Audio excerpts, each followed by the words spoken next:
right, buckle up for this one. We are diving deep into a story that's like straight out of a how did they do that playbook. It's the economic transformation of Singapore. It really is quite the story. Tiny island nation that went from, third world status to a global powerhouse, really. Yeah, exactly. But trust me, even these little bite-sized pieces of content, they can spark some really big questions. Oh, absolutely. It's a good reminder that impactful ideas, they can come in all shapes and sizes. Okay, so back to Singapore. Limited resources, no obvious advantages, and yet they just skyrocketed, became one of the most developed nations on the planet. It's like watching a time lapse, of a seed sprouting into a skyscraper. So the big question is, what's the secret formula? Well, if we had to pick a starting point, it would have to be political stability. Singapore consistently ranks at the top globally for good governance. I think it's like third overall and number one in Asia, if I'm remembering that correctly, according to the Chandler Good Government Index. That's not just some random ranking, though, is it? It's like that's got to be the foundation for everything else they've achieved. Yeah, I think you're right. It's almost impossible to overstate, really, the impact of having a stable government, a reliable government, especially for a nation that depends on attracting foreign investment. Right. Think about it. Businesses, they need to feel confident and secure. They need to trust that the rules of the game aren't going to suddenly change overnight, Makes sense. And it seems like Singapore, they nailed that right from the very beginning. I think a lot of it goes back to Lee Kuan Yew, their first prime minister. He was so focused on building a strong national identity. Right. And overcoming those, really deep-seated ethnic tensions they had. Right. Yeah, he understood that a unified nation, a shared sense of purpose, that was just crucial for any kind of real progress. I mean, you can't build a strong economy when you're constantly putting out internal fires, right? Yeah, for sure. And I think that's where that famous Lee Kuan Yew quote comes in. Something like, in new countries, democracy has worked and produced results only when there is an honest and effective government. Yeah. Which means a people smart enough to elect such a government. Wow, powerful stuff. It really makes you think about the relationship between a government and its people. Absolutely. I think it highlights the responsibility on both sides, really. A government needs to be accountable and effective. And the people, the citizens, they need to be engaged and informed. It's a two-way street, that's for sure. So we've got political stability as our bedrock. What's the next layer in this Singaporean success story? Strategic planning, I'd say. And I'm not talking about just your run-of-the-mill 5-year plan. Singapore's government, they think in decades, with a level of foresight that's honestly a bit mind-boggling. Give us an example, something concrete that really shows that long-term thinking. Sure. The transformation of the Jurong industrial estate is a perfect example. So imagine taking a vast swampland and over several decades, turning it into a bustling hub of industry. I mean, that's not just luck. That's meticulous planning and execution. It's like they had a crystal ball, right? Yeah. And they saw the future of global manufacturing. In a way, yeah. They understood that to attract those multinational corporations, they had to create an environment that was purpose-built for their needs. Efficient infrastructure, skilled labor, and a pro-business regulatory framework. So it wasn't like they just sat back and waited for companies to show up. They actively courted them. Oh, absolutely. Through things like the Economic Development Board. Right, exactly. They went out there and made the case for Singapore, showcased their vision, and their commitment to creating a win-win for businesses and the nation. And this is where I think it gets really interesting. They didn't just focus on attracting those big established giants. They also made a conscious effort to foster a culture of entrepreneurship, innovation, and risk-taking. They understood that to stay ahead, you need to be nimble, creative, and willing to embrace new ideas. Yeah, it's a departure from that, traditional top-down bureaucratic approach that so many governments take. There's a dynamism there, a willingness to experiment and adapt that's really set them apart. Okay, so we've got the political stability, the long-term vision. Yeah. But there's got to be another piece to this puzzle, right? Something that feels super critical, and I'm thinking it's got to be education. Yeah, absolutely. Yeah. Singapore's consistently ranked at the top globally when it comes to education. And it's not by accident. It's a deliberate strategic investment for sure. It's interesting, though, right? Because it's not just about pouring money into schools. It's about a whole philosophy, a way of thinking about education as the engine of progress. Exactly. They get it. They understand that in today's economy, which is so knowledge-based. I mean, human capital, that's the most valuable asset. So they've made education not just accessible, but a real priority for everyone. And when you say accessible, you mean it like education in Singapore is compulsory and free until the age of 15. That's right. But it goes beyond just basic literacy, They're building a foundation for critical thinking, problem solving, all those higher order skills that are in such high demand globally. It's almost like they're playing chess, thinking several moves ahead, anticipating the needs of that future workforce. And then there's the investment in higher education too. Places like the National University of Singapore and Nanyang Technological University, consistently ranked among the best in the world. Wow. It's like they're creating this magnet for global talent, not just students, but faculty as well. Exactly. And then there's the Skills Future Initiative. Now, this is where it gets really interesting. It's a government program, and it subsidizes lifelong learning for every citizen. Hold on. So it's not just about getting your degree and calling it a day. They're actually encouraging people to constantly, upskill, reskill throughout their entire careers. Yep. It's a recognition that the pace of change is accelerating. And that adaptability is key, It's about empowering those individuals to stay ahead of the curve, to be lifelong learners. It makes you think, though, right? How many other countries actually have a system like that in place? Yeah, very few, actually. It really is a testament to, to Singapore's forward-thinking approach. Okay, so we've got this incredibly well-educated, this highly skilled workforce. What's the next step in the playbook? Well, they realized early on that even with a top-notch education system, they couldn't rely solely on, homegrown talent.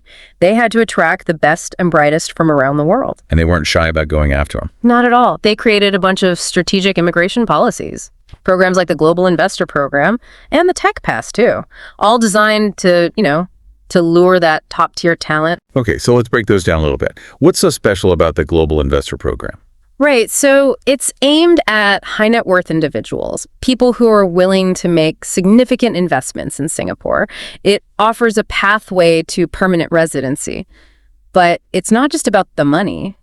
Right. There's a vetting process too, right? They're not just letting anyone with deep pockets just waltz in. Exactly. They're looking for individuals who can bring something to the table, expertise, entrepreneurial spirit, a real commitment to contributing to the Singaporean economy. So it's like a filter, right? Making sure they're attracting the right kind of investors. Exactly. And then there's the Tech Pass.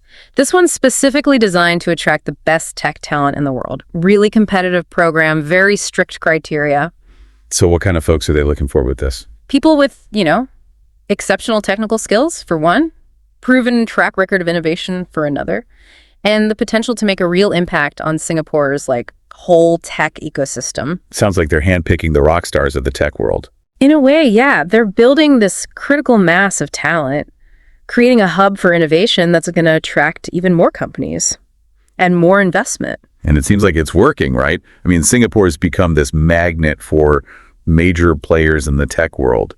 Google, Facebook, Amazon, they all have a huge presence there. It's a real testament to the power of creating an ecosystem, one that fosters that innovation, the collaboration, the growth. It's not just about attracting individual talent, though. Yeah. They've also put a lot of effort into making Singapore attractive to those multinational corporations. Right. They've created a business-friendly environment for sure.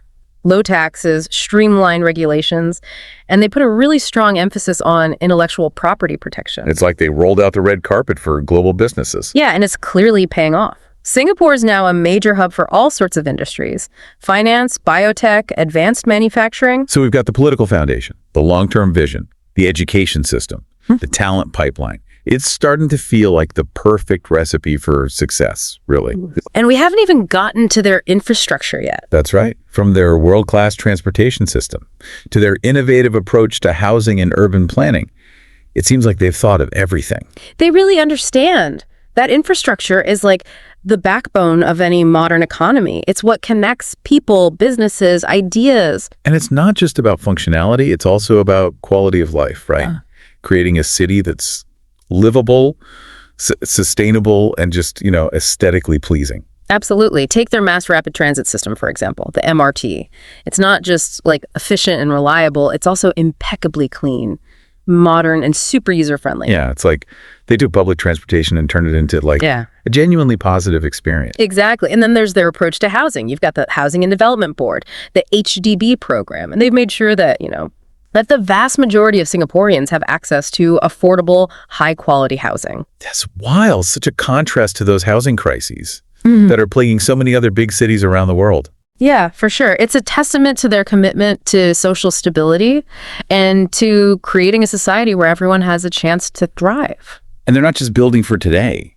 Like their whole approach to urban planning, it's so forward-thinking. It really is. They're constantly innovating, experimenting with new approaches to, sustainability, density, livability. It's like they're building a city of the future right here. Right, they are. And they're doing it with, such incredible thoughtfulness and precision, attention to detail, really. It's almost overwhelming, to be honest, the sheer scope of what they've accomplished. It's a remarkable story, that's for sure. And it all goes back to that foundation, right? Political stability, long-term vision, and just this relentless pursuit of excellence in every single aspect of their society. Okay, so we talked about the economic miracle, the infrastructure, the education system, but it feels like there's another layer to this whole Singapore success story, something we haven't fully explored yet. Yeah, I think you're right. You're talking about social cohesion, that often overlooked ingredient that's so essential for long-term stability and progress. Exactly. It's easy to just get caught up in, the impressive GDP numbers, the shiny skyscrapers, all that. But what about the human side of all this? How did Singapore manage to create such a harmonious society, especially given their history of, ethnic and religious tensions? It's a fascinating story, for sure. It wasn't about, sweeping those tensions under the rug or pretending they didn't exist. It was about actively addressing them, fostering a real sense of shared identity, creating a system that promotes fairness and opportunity for everyone. Sounds like they took a very deliberate approach to this, almost like surgical. That's a great way to put it. They understood that social harmony, it's not something that just magically happens, especially in a diverse society like Singapore. It takes conscious effort, strategic planning, and a long-term commitment, for sure. So where do they start with all this? What were some of the key pillars of their approach? Well, one of the cornerstones was this whole concept of a Singaporean identity. They realized that to get past those deep-seated ethnic and religious divides, they needed to create a sense of shared belonging, a national identity that transcended all those differences. It's like they were saying, yeah, we're diverse, but we're also Singaporeans, and that's what unites us. Exactly. And they promoted this idea through, national symbols, public holidays, even things like national service, which brings together young men from all different backgrounds to serve their country. It's about creating those shared experiences, those shared memories that build a sense of camaraderie and common purpose. Exactly. And they didn't just stop there either. They also put in place policies that were specifically designed to, ensure equal opportunities for all citizens, regardless of their background. So things like access to education, healthcare, housing, those weren't determined by your ethnicity or religion. Right. They created a level playing field, essentially. A system where everyone had a fair shot at success. It's about removing those systemic barriers, right? The one that can perpetuate that inequality and resentment. Yeah, and they were also very proactive when it came to addressing potential sources of conflict. Strict laws against hate speech and discrimination. They actively promote interfaith dialogue. And those cultural exchange programs. So it's like to be cherry. They're constantly working to build bridges between all those different communities to foster that understanding and tolerance. They get it, you know? They understand that social cohesion. It's an ongoing process, not just some destination you arrive at. It requires constant vigilance, adaptation, and a willingness to address those issues head on. And it's been incredibly successful, right? I mean, Singapore is consistently ranked as one of the most harmonious and stable societies in the world. It really is. It's a testament to the power of thoughtful policies, deliberate actions, and just that long-term commitment to, to building a society where everyone feels valued and respected. So we've covered a ton of ground in this deep dive into Singapore's success story. We talked about the economic miracle, the leadership, the strategic planning, the education system, the talent, the infrastructure, and that amazing social cohesion. Yeah, it's been quite a journey. It's a story that really challenges, our assumptions about what's possible, about the role of government, about the potential for human ingenuity and determination. And it leaves us with a pretty thought-provoking question, too. What's that? What lessons can we learn from all this? What aspects of their approach can we adapt to our own contexts, to address, our own unique challenges and aspirations. It's a question worth pondering, that's for sure. Yeah. Because ultimately, the Singapore story, it's not just about one nation's success, it's about the potential for human progress, right? The possibility of creating societies that are prosperous, inclusive, and sustainable. And that's something we can all aspire to, no matter where we are in the world.